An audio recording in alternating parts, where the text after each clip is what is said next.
मंत्र्यापेक्षा जास्त मला इज्जत असते. आज सगळे अधिकारी येऊन गेले, सगळी मागची कामं, आताची कुठली कामं सगळं भेटायला आले, त्यात सुद्धा आढावा घेतला. उद्या पुन्हा मी 11 वाजता पालिकेत आहे, आपले सगळे सहकारी येतीलच. मंत्री बनणं म्हणजे काय दोन शिंग उगवतात का हो?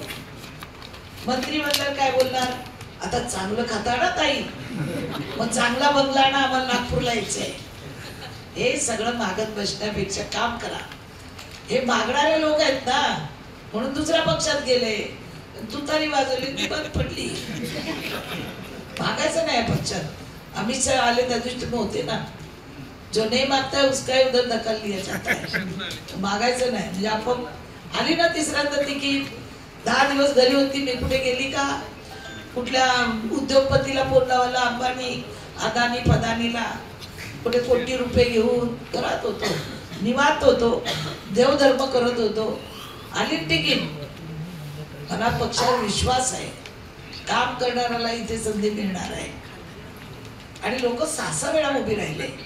देवेंद्रजी 7 वेळा उभे आहेत आणि मी तिसऱ्यांदाच आहे. तुम्हाला तिसऱ्यांदाच मी नकोशी झाली का? मी 6 वेळा उभे नाही राहू शकत. आम्हाला नाही, विरोधकांना